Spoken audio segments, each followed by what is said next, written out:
पांडे। आप देख रहे हैं मेट्रो दिनांक टीवी न्यूज। आइए देखते हैं आज की खास खबर। कालीना विधानसभा सीट से भाजपा प्रत्याशी अमरजीत सिंह का प्रेस कॉन्फ्रेंस। मुंबई महाराष्ट्र विधानसभा चुनाव के दौरान मुंबई की कालीना सीट से महायुति और भाजपा के उम्मीदवार अमरजीत सिंह ने आज एक प्रेस कॉन्फ्रेंस के माध्यम से जनता के सामने अपनी विचारधारा रखी और क्षेत्र की समस्याओं पर खुलकर चर्चा की। इस मौके पर उन्होंने स्थानीय आमदार संजय पोतनीस पर तीखे प्रहार करते हुए उनके कार्यकाल में क्षेत्र की बुनियादी समस्याओं को अनदेखा करने का आरोप लगाया। अमरजीत सिंह ने क्षेत्र में चल रही पानी की गंभीर समस्या पर बीएमसी और जल माफियाओं को आड़े हाथों लिया। उन्होंने बताया कि कालीना क्षेत्र में सुबह 3 बजे बीएमसी द्वारा पानी छोड़ा जाता है, जिससे लोगों को भारी परेशानी का सामना करना पड़ता है। और उन्होंने आगे कहा कि यह बेहद दुर्भाग्यपूर्ण है कि क्षेत्र के निवासी पानी के लिए संघर्ष कर रहे हैं। बीएमसी का पानी न केवल कम आता है बल्कि गंदा भी होता है, जो स्वास्थ्य के लिए हानिकारक है। उन्होंने बताया कि पानी माफिया का दबदबा इतना ज्यादा है कि जनता को उनका हक का पानी तक नहीं मिल पाता, जबकि बिल्डरों, वाहन धोने वालों और माफियाओं को भरपूर मात्रा में पानी बेचा जा रहा है। अमरजीत सिंह ने इलाकों की सड़कों की बदहाली और यातायात की अव्यवस्था का भी मुद्दा उठाया। उन्होंने कहा कि यहाँ कानून व्यवस्था की बेहद आवश्यकता है, लेकिन मौजूदा आमदार को इन समस्याओं का कोई परवाह नहीं है। लोगों को रोजाना खराब सड़कों और ट्रैफिक की समस्याओं से जूझना पड़ता है, लेकिन इनका समाधान करने के बजाय मौजूदा आमदार संजय पोतनीस बस कुर्सी पर बैठे हैं। अपने विरोधी और वर्तमान आमदार संजय पोतनीस पर निशाना साधते हुए अमरजीत सिंह ने कहा कि आज पानी जैसी मूलभूत सुविधा की इतनी किल्लत है कि लोग 25 रुपए प्रति गैलन पानी खरीदने को मजबूर हैं। संजय पोतनीस पिछले 10 वर्षों से विधायक हैं, लेकिन क्षेत्र की समस्याओं का समाधान करने के बजाय वे गायब ही रहते हैं। जनता उन्हें अपने बीच नहीं देखती और उनका ध्यान सिर्फ चुनाव के समय ही जनता की तरफ जाता है। अमरजीत सिंह ने अपने जीत पर विश्वास जताते हुए कहा कि जनता उन्हें इस बार निश्चित ही विजयी बनाएगी। उन्होंने अपने 14 साल के सामाजिक कार्यों का उल्लेख करते हुए कहा कि मैंने वर्षों से कालीना विधानसभा क्षेत्र में सेवा की है, जनता के लिए हमेशा खड़ा हुआ हूँ। मुझे पूरा भरोसा है कि जनता मुझे अपना समर्थन देगी और हम मिलकर इस क्षेत्र की समस्याओं का समाधान करेंगे। हम अपने दर्शकों को बता दें कि 2014 में भी जब अमरजीत सिंह और संजय पोतनीस आमने सामने थे, तो संजय पोतनीस ने मात्र 1297 वोटों के मामूली अंतर से जीत दर्ज की थी। इस बार के चुनाव में अमरजीत सिंह की आक्रामक शैली और क्षेत्र के मुद्दों पर उनके साफ दृष्टिकोण को देखते हुए जनता की उम्मीदें उनसे जुड़ी हैं। अब देखना है कि कालीना विधानसभा में संजय पोतनीस जीत की हैट्रिक लगाएंगे या अमरजीत सिंह भाजपा का कमल खिलाएंगे। अब आइए देखते हैं मेट्रो दिनांक टीवी न्यूज पर इस प्रेस कॉन्फ्रेंस के दौरान अमरजीत सिंह ने क्या कुछ कहा। पत्रकार विजय सिंह की है रिपोर्ट में। आज हमारे बीच में अमरजीत सिंह जी हैं, जो कि महायुति के लोकप्रिय उम्मीदवार हैं कालीना विधानसभा से। आज इस प्रेस कॉन्फ्रेंस में बहुत सारे पत्रकारों का मुद्दा होगा, बहुत सारी चीजें उनसे जानने को मिलेंगी कि इस चुनाव में वो कौन कौन से मुद्दों पे लड़ रहे हैं और कालीना विधानसभा की कौन कौन सी समस्याएं हैं जिनके ऊपर वो ध्यान देंगे और उन समस्याओं को निपटारा करेंगे। सर, हमारे प्रेस कॉन्फ्रेंस में आपका स्वागत है। सर, धन्यवाद। सर, पहला सवाल कि अगर आप चुनाव जीतते हैं तो कालीना विधानसभा की वो पहली समस्या क्या है जिस पर आप ध्यान देंगे, जो दूर करेंगे? पीने के पानी की समस्या है। सुबह 3 बजे बीएमसी द्वारा पानी छोड़ा जाता है, जिसमें घर के सभी सदस्यों की नींद खराब हो जाती है। छोटे छोटे बच्चे रहते हैं, दूसरे लोग हैं, उनको बहुत तकलीफ होती है। गंदा पानी आता है और पानी भी कम आता है। तो पूरे विधानसभा में पीने के पानी की जो समस्या है, ये मेरी पहली सबसे प्राथमिकता रहेगी। सर, जैसे कि पिछला जो चुनाव था उसमें बहुत छोटे से मार्जिन में रह गए थे, वो जो मार्जिन है वो कंप्लीट करने के लिए आपने रणनीति बनाई है? मैं पिछले 14 वर्षों से इस विधानसभा क्षेत्र में लोगों की सेवा कर रहा हूँ और उस सेवा का फल इस चुनाव में निश्चित मुझे मिलेगा। मैंने किसी का बिना जाति और धर्म पूछे जो भी व्यक्ति मेरे पास आया या जिससे मैं कनेक्ट हो गया, सबके मैंने काम करने का प्रयास किया। तो निश्चित रूप पे इस चुनाव में सफलता मेरे हाथ लगेगी। सर, गांव देवी में बहुत सारे झुग्गी झोपड़ियां हैं, वो तोड़ दी गई हैं, पुनर्वासन का काम नहीं हुआ है, तो जीतने के बाद आप उनके लिए क्या करेंगे? गांव देवी तानसा पाइपलाइन के ऊपर बसी हुई जो झुग्गी झोपड़ियां थी, जिसे बीएमसी ने नोटिस देके तोड़ दिया और उनका पुनर्वसन नहीं किया, उनको निश्चित तौर पे उनकी संघर्ष की लड़ाई में मैं उनके साथ रहूंगा और उन्हें उचित न्याय मिले ऐसा मैं प्रयास करूंगा। सर, जैसे कि बाबा हॉस्पिटल में कहीं ना कहीं आज जो लोगों के जो मशीनरी बहुत कम है, कुछ है नहीं वहां पे, कि आने के बाद भी वो काम करेंगे? निश्चित तौर पे करेंगे। इस विधानसभा क्षेत्र में लोगों के स्वास्थ्य का विशेष ख्याल रखना है। इस विधानसभा क्षेत्र के दोनों तरफ के दो बाउंड्री पे दो सरकारी अस्पताल है। एक तरफ में वीएन देसाई हॉस्पिटल है और कुर्ला वाले बाउंड्री पे जो है बाबा हॉस्पिटल है। ये दोनों हॉस्पिटल इस क्षेत्र की जनता का पूरा ख्याल नहीं रख पाता है। मैंने माननीय उप मुख्यमंत्री देवेंद्र फडणवीस जी को एक पत्र लिखकर एक निवेदन किया है कि कालीना यूनिवर्सिटी में बहुत सारी जगह उपलब्ध है, वहाँ पे एक सुपर स्पेशलिटी हॉस्पिटल के साथ एक मेडिकल कॉलेज की स्थापना की जाए। सर, जो आज कहीं ना कहीं हर दुकानों में जो आज गाड़ी धोने की जो आज सर्विस, लोगों के घर में पानी नहीं है लेकिन हर गाड़ी धोने वाले की दुकान में इतने पानी उपलब्ध है, उसके लिए कुछ सोचे हो आगे? इसके लिए क्या संदेशा देना चाहिए जनता को? बीएमसी में एक जल माफिया बहुत बड़े लेवल पे काम करता है। झोपड़पट्टी को जो पानी मिलना चाहिए वो पानी उनको पर्याप्त मिलता नहीं है, क्योंकि उस पानी का रेट सरकार द्वारा जो निर्धारित किया गया वो बहुत कम है। बिल्डिंगों में ज्यादा पानी दिया जाता है और ये दोनों तरह के पानी की कटौती करके बिल्डरों को या गाड़ी धोने वालों को या होटलों को इस पानी को बेचकर लोग व्यवसाय कर रहे हैं।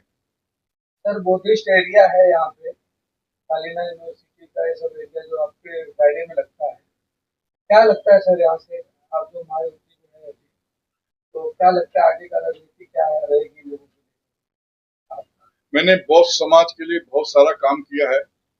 मैंने यहाँ पे भीम छाया नाम का जो एक सांस्कृतिक केंद्र है उसमें भी मैंने कुछ फंड से काम किया है।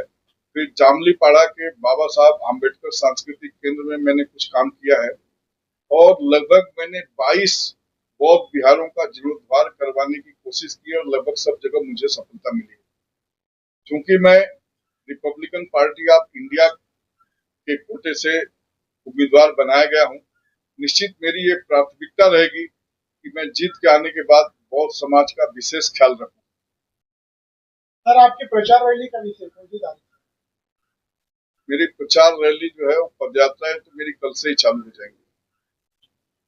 सर, जो झुग्गी झोपड़ी स्लम है वहाँ पे सबसे बड़ी जो समस्या लोगों को होती है वो होती है कि वॉशरूम जो संडास होते हैं वो साफ नहीं होते हैं, वहाँ पानी का नल नहीं होता है, वहाँ बीएमसी साफ सफाई नहीं करती है, बहुत दयनीय स्थिति में है। अगर आप जीत कर आते हैं तो क्या करेंगे? मैं पूरे क्षेत्र का दौरा किया झोपड़पट्टी में, वहाँ पे टॉयलेट की बहुत बड़ी प्रॉब्लम्स है। कुछ टॉयलेट जो है कुछ सरकारी संस्थाओं को लोगों ने दे दिया है, वहाँ पे तो साफ सफाई ठीक है, लेकिन जो टॉयलेट बीएमसी के द्वारा साफ सफाई किया जाता है वहाँ हालत बहुत खराब है। दरवाजे टूटे हुए हैं, कुंडियां टूटी हुई है, टॉयलेट की सीट टूटी हुई है, कहीं कहीं तो खिड़कियां भी टूटी हुई हैं, वहाँ पे लाइट नहीं है। और जो यूज करने वाले हैं उनसे भी मैं इस तरीके का निवेदन करूंगा, वो लोग उसमें प्लास्टिक की पन्नियां न डालें, उसमें किसी तरह की बॉटल नहीं डालें जिससे वो जाम हो जाता है। और ये जो भी समस्या है, चाहे वहाँ पे पानी नहीं है तो ऊपर टंकी लगा के पानी की व्यवस्था, लाइट की व्यवस्था और साफ सफाई की 3 समय की व्यवस्था हो, ऐसा मैं इस तरीके का एक कार्यक्रम मैं करूंगा। सर, ये जो ट्रैफिक वसूला से लेके हाईवे तक लगा रहता है बहुत ज्यादा, इसके विषय में क्या सोचना है आपका, क्या करना चाहिए? ट्रैफिक पूरे कालीना विधानसभा की एक बहुत भयंकर समस्या है। इस समस्या का निदान करने के लिए लोगों में भी अवेयरनेस लाना जरूरी है। ट्रैफिक का जो समय होता है उस समय उस ट्रैफिक वहां से दूसरी तरफ घुमाना पड़ेगा पुलिस से बात करके। इस तरीके से ट्रैफिक की समस्या का कुछ समाधान पुलिस प्रशासन से बात करके निकाला जा सकता है, जिसका अभी के विधायक ने किसी तरीके का कुछ भी कार्यक्रम किया नहीं। जैसे भी देखा गया है कि कलीना असेंबली पूरा कॉस्मोपॉलिटन असेंबली की जल जिहाद हो गया है, उसके बारे में आप क्या अपना राय देना चाहते हैं? कल मैं कुछ क्षेत्रों का दौरा कर रहा था जहां पे 25 रुपए गैलन के हिसाब से पानी खरीद के लोग अपना जीवन यापन कर रहे हैं। बहुत भयंकर समस्या है। ये सारी समस्याओं के लिए वर्तमान के विधायक के पास कुछ भी उत्तर नहीं है, वो जनता के लिए उपलब्ध भी नहीं है। निश्चित तौर पे मैं जीत के आने के बाद इन सभी समस्याओं का उचित समाधान करने का प्रयास करूंगा। क्योंकि हम देख रहे हैं कि आप जीत ही रहे हैं, इसमें महायुति के जो आपके घटक पक्ष हैं, जैसे आरपीआई है, बीजेपी है और शिवसेना शिंदे गुट है, उनमें आप समन्वय कैसे बिठा रहे हैं? हमारे मित्र दलों के साथ हमारा बहुत अच्छा समन्वय है। कल हमारे घटक दल की एक बैठक भी है और उस बैठक में हमारे राष्ट्रीय महामंत्री सम्मानी विनोद जी तावड़े उपलब्ध रहने वाले हैं और हमारे यहाँ के पूर्व विधायक माननीय कृपा शंकर सिंह उसमें उपलब्ध रहेंगे। आज एमएलसी राजहंस सिंह उसमें उपलब्ध रहेंगे तथा सभी घटक दलों के नेता, जिला अध्यक्ष, विधानसभा अध्यक्ष कृष्णा हेगड़े जी और बाकी लोग उसमें सभी लोग प्रमुखता से उपस्थित रहेंगे। जैसा आपने कहा कि हॉस्पिटल एक बीएन देसाई हॉस्पिटल है और यहाँ बाबा हॉस्पिटल है, ये स्वास्थ्य विभाग है, शिक्षा विभाग में आप लोगों के लिए क्या करना चाहेंगे? इस क्षेत्र में कोई भी डिग्री कॉलेज नहीं है, यहाँ के बच्चों को दूर जाना पड़ता है, इसलिए इस क्षेत्र में एक डिग्री कॉलेज की नितांत आवश्यकता है। मैं जीत के आने के बाद निश्चित उसके लिए प्रयास करूंगा। सर, उत्तर भारतीयों के लिए क्या कहना है आपका? उत्तर भारतीयों के साथ न्याय नहीं होता है, क्या सपोर्ट करना चाहते हैं उत्तर भारतीयों के लिए आप? भारतीय जनता पार्टी ने अभी जो चुनाव चल रहा है इसमें 4 उत्तर भारतीयों को टिकट दिया है। मुझे दिया है, हमारे मुंबई के महामंत्री माननीय संजय उपाध्याय को दिया है, पूर्व मंत्री राज्य मंत्री विद्या ठाकुर को दिया है और एक संध्या दुबे को टिकट दिया है। वैसे 4 लोगों को टिकट दिया है और आने वाले समय में महानगर पालिकाओं के चुनाव है, निश्चित तौर पे उत्तर भारतीयों का पूरा प्रतिनिधित्व करने का मौका पार्टी देगी लोगों को। क्योंकि 50 से 70% उत्तर भारतीय हैं मुंबई और मुंबई के मध्य में, तो देखा जाता है जगह जगह बहुत काफी लोग त्रस्त रहते हैं। प्रशासनिक विभाग में कहीं जाए तो उनकी कोई सुनवाई होती नहीं, बहुत तंग रहते हैं। इसमें क्या जोर डालना चाहते हैं आप? मुझे तो ऐसा नहीं प्रतीत होता है। उत्तर भारतीय समाज सेवा भावी है। हम लोग यहाँ के फल का व्यवसाय करते हैं, शुरू में दूध का लोग व्यवसाय करते थे, तो भी लोग आके कपड़े प्रेस करने का और कपड़े धोने का व्यवसाय करते थे। तो हमारा पूरा जो समूच उत्तर भारतीय समाज है सेवा भावी है। अभी कुछ लोग मछली घर घर घूम के बेचते हैं, कुछ लोग और भी चीजों का व्यवसाय करते हैं। तो अगर आपको यहाँ मराठी बोलने आता है और किसी भी आप सामान्य प्रशासन विभाग में जाते हैं तो मुझे तो कोई कठिनाई नहीं महसूस होती है। अभी जो बोलते हैं कि युवा ये इस देश का भविष्य है, युवा के लिए आपकी क्या सोच है? और जो सीनियर सिटीजन है, वरिष्ठ नागरिक है, एक बार रिटायरमेंट होने के बाद उनको कोई घर में पूछता भी नहीं, उनके लिए आपने क्या सोच के रखा हुआ है? मैंने कालीना विधानसभा में कुछ सीनियर सिटीजन के लोग मेरी टीम में काम करते हैं, जिनको मैं अटल जी के जन्मदिन पे हर साल एक छड़ी देने का प्रयास करता हूँ। बिकॉज सीनियर सिटीजन जब अपने घर में, सबके घर में खाट नहीं, कुछ लोग जमीन पे गद्दे डाल के सोते हैं और उठते बैठते हैं, तो घर में अगर कोई सहायक नहीं है तो उनको वॉशरूम वगैरह जाने में बड़ी दिक्कत होती है, इसलिए वो छड़ी हमारी काम आती है। कुछ सीनियर सिटीजन को मैंने आई कार्ड दिया है, उस पर उनके पूरे परिवार के किसी आदमी का नाम नेक्स्ट टू जो भी है और उसपे उनका मोबाइल नंबर, पुलिस स्टेशन, उनका रक्तगढ़ और मेरे कार्यालय का नाम और एड्रेस और नंबर के साथ दिया गया है कि कभी कोई सीनियर कहीं भटक जाए तो उनको उनके घर पे हम लोग समय पे पहुंचा सके।